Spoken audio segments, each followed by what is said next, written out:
ডমরু বাজে গুরু গুরু, কম্পিত হিমাচল, ভস্যমাখা অঙ্গে তোমার অসীম তপবল। মাথায় যেথায় অর্ধশশী, কপালে অগ্নিরেখা, তোমার মাঝে সৃষ্টি স্থিতি লয়ের কাব্যলেখা। গলায় দোলের রুদ্রাক্ষমালা, মাথায় গঙ্গার ধার, ত্রিনয়নীয় চাহনি তোমার মহিমা অপার। অঙ্গে মাখা বিভূতি সাদা, কণ্ঠে হলাহল, তোমার নামে শান্ত হয় যে মনের যত কোলাহল। শিবরাত্রি উপলক্ষে আমাদের রায়গঞ্জের দেবপুরীতে চলছিল মেলা। সেই মেলাতে আমি গিয়েছিলাম আমার পরিবারের কিছু মানুষের সাথে। দেবপুরীতে পৌঁছেই প্রথমে বাবা দর্শন করে তারপর আমরা মেলা ঘোরা শুরু করি। মেলা ঘোরা জাস্ট শুরু করেছি সেই সময়ই দেখো কার সাথে দেখা হয়ে গিয়েছে আমার। যারা আমার রেগুলারলি ব্লগ ফলো করো তারা হয়তো জানবে যে এটা আমার হবু নতুন বৌদি। আমি তো গিয়েছিলাম আমার বাড়ির লোকেদের সাথে, তো সেখানে গিয়েই দেখি দাদা আর বৌদিও আলাদা করে ঠাকুর দেখতে এসেছে। তো সেখানে গিয়েই আবার হঠাৎ করে দেখা হয়ে যায়।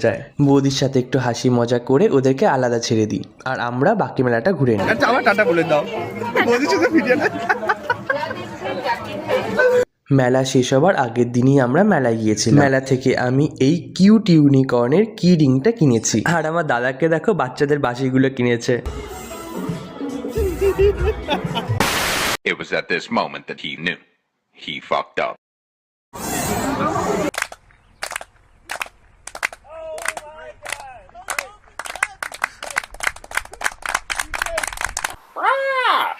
এবারে আমার সাথেও তোমরা একটু মেলাটা ঘুরে নাও।